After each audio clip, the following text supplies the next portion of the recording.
Hey guys, welcome back to Heart Breathings. Today we're going to talk about how to conquer your fear of actually putting your work out in the world. I know it can seem really scary, so let's talk about how to get over that.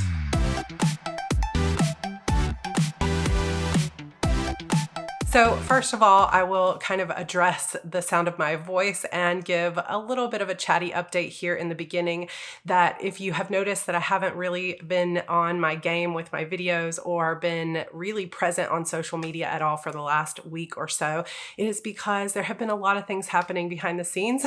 One is that we bought a house, so I will share more about that with you guys, but we closed on a property yesterday and we'll be moving in later in February. So I'm moving to Texas. There will be lots of pictures and other things that I will share with you, but that will be coming up. But also our little family contracted COVID, all four of us. I thought it was a stomach bug for the kids, and that's where it kind of started. And then we all have been sort of healing our way through it. It has been, thank God, pretty mild case, more like just like having a head cold and being a little bit tired, but I have been definitely taking the rest that I need. So you haven't seen me on as much, and that's why my voice sounds a little bit different, because I do have that still sort of head cold version of COVID going right now. But we are safe, and I hope you are staying safe as well. But let's get back to the real topic at hand today, which is, when you get your ideas for writing a novel and you start really thinking about all the fun things and all the exciting ideas, the story that you want to tell, that is where the passion comes in, is the story that you're excited about. And those kind of ideas, we start working on them, the story flows, things start getting really exciting.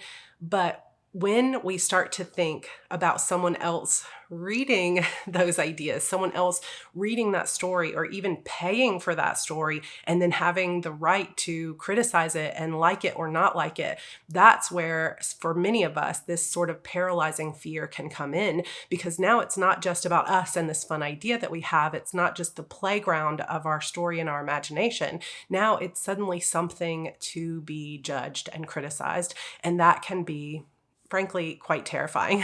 So let's kind of dive into how to overcome that fear and actually start putting your work out in the world. So before I go into the top 3 things that I feel like are the biggest tools in your toolkit to get over fear, let's kind of talk about the fact that your fears are not entirely unfounded. There are a lot of struggles, whether you decide to traditionally publish or you decide to self-publish. Once strangers who don't know and love you and want to support you begin to pick up your work, there are some scary things involved there, and you can conquer your fear, but these are going to always be a part of the publishing process. And to be honest, it doesn't always go away. So just because it's your 30th novel doesn't mean now you don't care what other people think, or you're totally incredibly confident. I know New York Times bestsellers who hit the USA Today list every single time with every single book, who are still going through massive anxiety every time they publish a novel, because you never know if people are going to like this one. And every novel kind of has its own personality, its own struggles, its own challenges. So it's like, what about this heroine? Will they like her? Will they like the choices I made for this? Like for me right now, I am currently working on the 12th book of a series that I've been writing for over a decade. And a lot rides on how I finish out her story and whether people are going to like it. And that is going to color whether they love this whole series now that it's over. So you have to understand that that fear of what people are going to think is just going to be a part of the publishing process. It's never going to go away just because you put that first book out there. And even if you find massive success, you're still going to have those fears. So let me just kind of comfort you in knowing that it's normal, that there's nothing wrong with you. It doesn't mean that your books are terrible and that's why you have this secret fear. It just means that we're all emotionally attached to our work, and that's totally normal. And it's going to be something that you're going to get through every single time. And once those good reviews start pouring in, it's going to start to feel a lot better. But the truth is, in this career, there are going to be bad reviews. Everyone gets them. Even the most important, significant works, Pulitzer Prize winning, like most significant things that have been written in history, have bad reviews or people that don't like them. It's just a part of it. So that is something we're going to have to deal with. Also, you're going to have books that flop. We all have books that don't do as well as we expected on release date. There are also going to be things like just recently, Amazon's been having this crazy thing with sales ranking where it's taking them sometimes 3 or 4 days to update sales rank, and it has really messed with people's releases. So there are going to be sometimes outside forces that you can't control that are going to affect whether this book does as well as you hoped it would. So there's going to be all kinds of those factors. There's also going to be a lot of people out there that are going to be bragging to you about how they made $50,000 on their very first novel in 2 weeks, or there are entire Facebook groups of people where they just talk about how much money they make or what their success is. And that's awesome. Like, we want to see people succeeding, but when you're in a low point, sometimes seeing that excitement from others can bring us down because it's like, why not me? And so we're going to have to deal with that comparisonitis that we sometimes face in this particular industry. There may be stretches of time where you don't sell a single book, days, weeks, sometimes where you don't even have a single sale. And that gets tough, right? It can make you feel like, what's wrong with me? Why isn't my book selling? Am I a terrible author? And all those things can start to make you doubt yourself. Along the way, you're probably going to make some mistakes. I know that I have. I have a few horror stories of typos and other mistakes that I've made with my files when I'm uploading them. And especially when you're indie published and you're in control of all of those pieces, you're going to make mistakes sometimes. And sometimes, like what I did this past year, you're going to miss pre-order deadlines and people are going to be upset. So these are just some of the challenges that you might face. And in the end, you have to understand that there's nothing wrong with you, that every single person who embarks on this makes these mistakes. Everybody has bad sales days. Everybody compares themselves to others in some way at some point in their career. It is totally normal. And there are some really great tools that you can put into your toolbox, your emotional toolbox, your strategic toolbox, that can help you conquer these fears and get past it. I think that the reason I wanted to start this video by talking about what some of those realistic things are that you're going to face is because it wouldn't do me any good to sit here and tell you, nobody's going to have these fears. Once you get that book out there, you're going to be so confident that you won't ever have these fears again. Or to tell you that, like, you're going to be so massively successful that you'll never doubt yourself again and everything's going to be rainbows, because that is not the story for anybody in indie publishing. We all face these things, and it's important to come into it with your eyes wide open and understand that it's not easy to put your work out there. And it's not always easy to find your strategy and your way of getting sales. There are challenges involved. And sometimes when you're putting your work out there as an indie author and it's just you and it can feel very raw, it's important to understand that it is going to feel vulnerable sometimes and you're going to have failures and mistakes. It's just part of it. So go into it understanding that you will need to develop a little bit of a thick skin around what other people have to say or the mistakes that you might make along the way. But it's also important to start to build your own confidence. So that's what we're going to talk about now. In my opinion, there are 3 main tools to really put into your toolbox and spend your time on that will help you conquer those fears and understand that they're normal and you're going to get them, and then you're going to see them and face them and move right past it like a total pro. So the number one thing is to continue to always work on improving your craft. The better you write, the more you learn to connect with readers, the more you understand the genre that you're writing, what readers really want and expect out of your writing. Every author, I feel like, has their major innate strengths. And if you can begin to understand by reading reviews, by talking to your readers, by seeing what they respond to, if you can start to understand what it is they love, not just about your books, but about your brand of storytelling, you can begin to really do that more intentionally and put more of that into your work, more of yourself and what makes you unique. And the more you learn about how to craft a really good story that keeps people on their toes or makes them cry or makes them fall in love or whatever your genre is wanting to do for that reader, the better you get at that, the more confident you're going to become, because your reviews are going to get better, your sales are going to get better. You will know and be able to take pride in the fact that you are growing as an author. Like, I go back to Beautiful Demons, which was my first book published back in 2010, and I'm very proud of that book, and it has brought me a lot of success, but I can see leaps and bounds between that book and book 11 in the series that I just published last year, because I have continued to work on my craft. I read books about writing. I consume YouTube videos. I'm actually about to start Brandon Sanderson's whole series on plotting here on YouTube. So if you've seen that, let me know in the comments what you thought. But he's so brilliant and he's such a great writer, and I want to learn from him. So one of the best tools that you can put in your toolbox is to sort of put on that hat of being a constant learner. Don't ever get to the point where you think, okay, I've learned everything I possibly can about writing, because no one ever gets to that point. And the more you can embrace that feeling of, I want to continue to learn and get better, the more confidence you're going to get in your own writing. And I promise you 100%, the more good feedback you're going to start getting from people, the more sales are going to happen, the more momentum you're going to get in your career, because you are becoming a better writer along the way. And that's one of the few things in this business that we can control, is how much time we put into our own skill and craft as a writer. So never stop learning. That's one of the main things to put in your toolbox to increase your confidence as a writer and conquer those fears. Number 2, and this is super, super important, and it does actually translate to traditional publishing as well, but I'm more specifically talking about when you're self-publishing, is to arm yourself with the knowledge of how to stack the odds in your favor. This is something I talk about quite a bit in my self-publishing course, Publish and Thrive, because it's so important. Like, nobody has a perfect career, but there is a lot to learn. There's a steep learning curve when it comes to self-publishing. You've got to learn how to market your books. You have to learn how to format them, to edit them, to upload. You have to figure out how to create the right cover for your genre. There's so many different pieces to kind of slide into place. And every single thing that you do to the very best of your ability that creates part of your self-publishing strategy is meant to stack the odds in your favor, meaning that every little piece, from your cover to your metadata to your blurb to whether you're going to put yourself in the right categories, to how you write that intro, to what your characters are doing, to how you put your back matter, how you market your books, what price point you have, all of those little pieces are an important part of the puzzle of how many books you're going to sell, how you're going to get those books out to readers.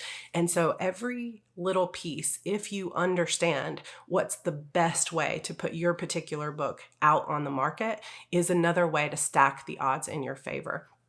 If you have a cover that's not quite right for your genre, and you're kind of writing across 2 or 3 genres and you're not really sure where it goes, and you don't know what other books are kind of like yours, and then you price the book like way too high, and then you're writing 3 other series all at once, so you have long stretches between books, you're not setting the odds in your favor. You're not stacking the odds in your favor.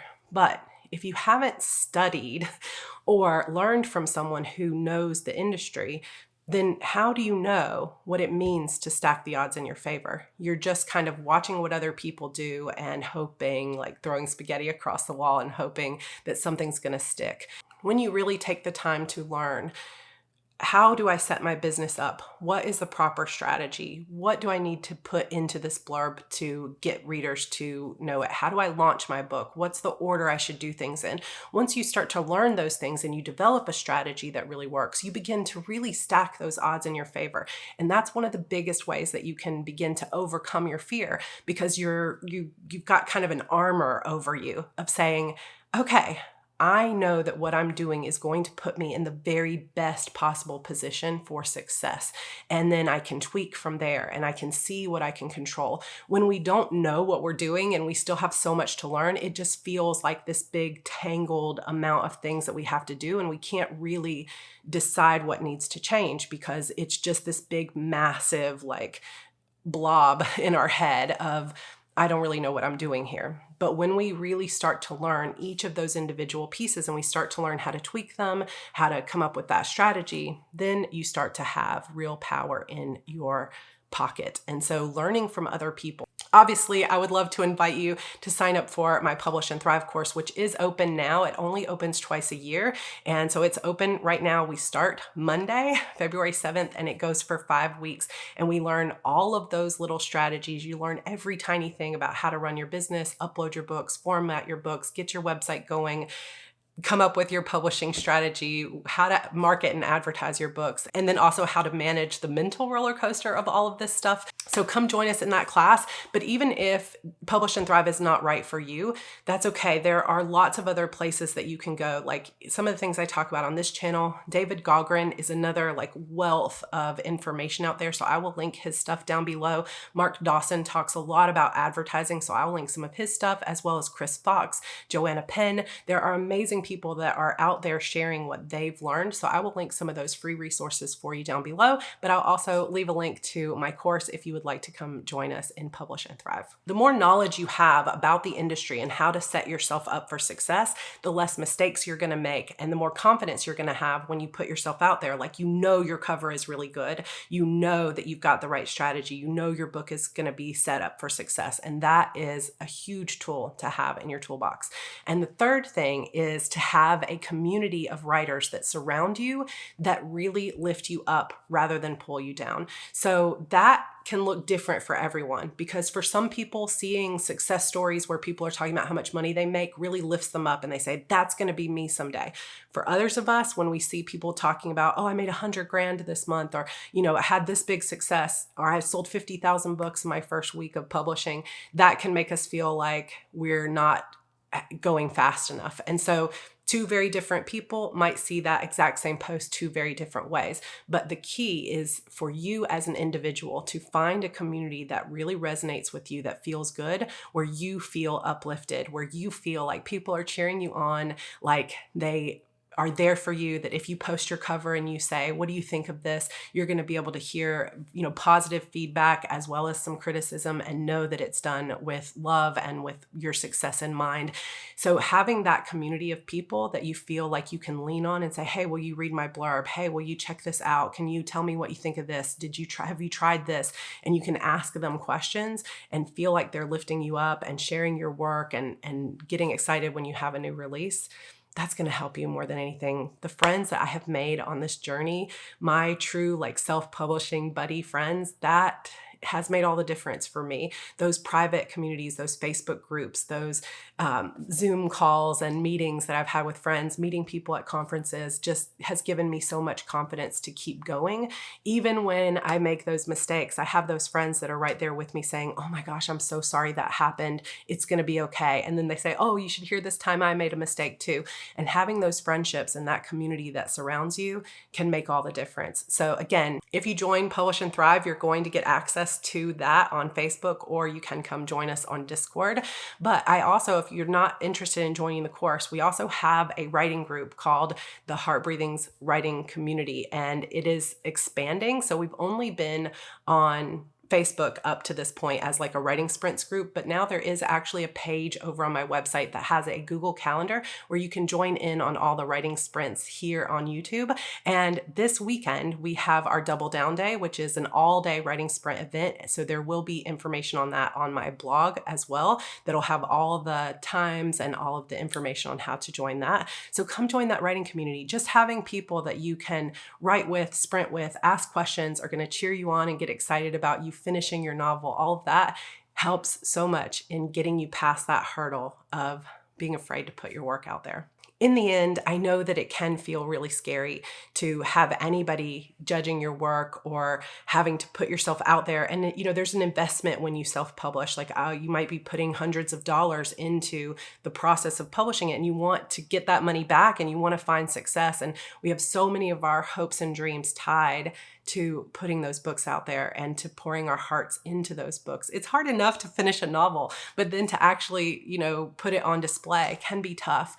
And yes, you do need a thick skin for some of it, but you can also surround yourself with community and with knowledge and with skill that is going to help you gain confidence and find success in this business. Because truthfully, what's the alternative? That you just never put your work out there? Then you have to think, sure, then no one can criticize it. but no one can fall in love with it either. And that is the key, because that's why you're doing this, not for the people that are going to criticize or the people that don't get it or the people that don't like your heroine. Like, that's every book. There's somebody that doesn't like that. You're writing it for the people that are going to connect with that story, that are going to say, oh my gosh, that meant the world to me. And you're going to start to get messages from people that are like, your books carried me through one of the darkest times of my life, or your books make me want to fall in love again, or your books make me want to be the best person I can be, or I finally found laughter again because of your books, or I stayed up all night not even caring about work tomorrow because I couldn't put it down and I love your books. You're going to get more of those messages, I promise you, than you will the criticisms. So write your books and publish them for those people, for the people that are really going to appreciate it and that are going to love it, because that's your true audience. So continue to work on your craft and make yourself the very best writer that you can be so that you build confidence. Number 2, learn all you can about how to set the odds in your favor, how to stack those odds so that you can set yourself up for success, whether it's from taking a course, consuming YouTube videos, podcasts, and any of those resources down below. Learn the business. And number 3, surround yourself with fellow writers who are going to lift you up. All right, you guys, sorry again about my voice, but I'm feeling so much more energetic. I will share more about our house news and everything else coming up. Hopefully we will have our February notebook challenge coming up this weekend if I feel up to it. And hopefully I will see you in Publish and Thrive. Registration is open until February 7th, which is the day we start on Monday. I will close registration at noon. So come join us. There is a 12-month payment plan for the first time this time to make it a little bit more accessible. So I will leave all that info for you down below. All right. I love you guys. Happy publishing. Bye.